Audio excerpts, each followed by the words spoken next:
Hello, magandang hapon po sa ating lahat. Magandang hapon po sa ating lahat. Ngayon ay isang panibagong video na naman po ang ating ituturo sa inyo. Pero bago po ito gawin, tayakin po muna natin na tayo ay may 100% paniniwala sa ating mga ginagawa. Ano man ang ating mga ginagawa sa ating buhay, dapat po mayroon tayong 100% paniniwala dito. So narito po lamang ang ating kailangan gawin para hindi na tayo papakawalan ng ating mga mahal. Magiging panghabang buhay na natin siya. So wala na siyang kawala pa sa'yo. Hindi ka rin niya papakawalan. Kaya tiyakin na mahal mo talaga ang taong ito.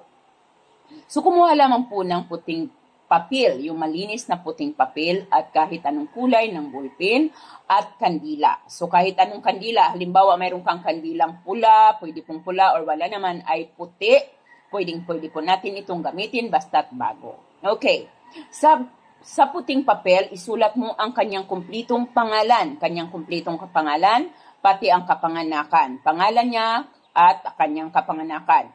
Isang beses po lamang. Sa ibaba naman ay isulat mo naman ang iyong kumpletong pangalan. Sa ibaba ng kanyang pangalan, isulat mo naman ang iyong pangalan. Kumpleto, ganun din po ang iyong kapanganakan. Kasunod po sa ibaba noon ay isulat mo ang salitang ito. Hindi ka na makakawala pa sa akin.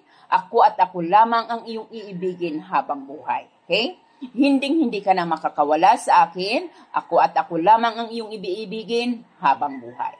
Pagka naisulat na po ito, kuhanin po ninyo ang papel, ilapit po ninyo ito sa iyong bibig at pakaisipin ang taong ito. Pakaisipin mo ang taong ito ng talagang para siyang nasa iyong balintatanaw. Ngayon pag nasa sa iyong balintatanaw na siya, sindihan mo po ang kandila. Sindihan mo po ang kandila na mayroon ka, puti man o pula, and then itaas mo sa ibabaw ay ipaikot-ikot mo ang papel,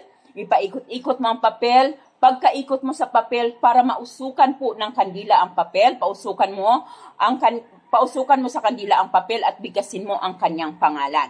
Ako at ako lamang ang iyong iibigin, at ako lamang ang iyong ibigin habang buhay. Pangalan niya, ako lamang ang iyong iibigin at ako lamang ang iyong pakamamahalin habang buhay. Pangalan niya hanggang sa 7 beses. Pwede po kayong magdagdag ng anumang inyong kahilingan. Kung anuman ang kahilingan ninyo nang galing sa puso, basta tiyakin walang sama ng loob, kundi puro pagmamahal po ang mga kahilingan na inyong gagawin.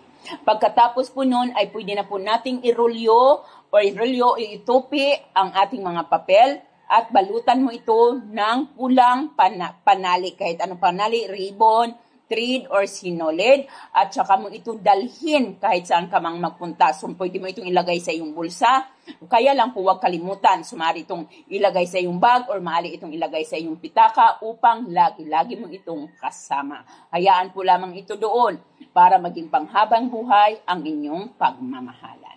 Gagawin kahit anong araw at kahit anong oras, basta tiyakin buo ang loob at buo ang tiwala dito.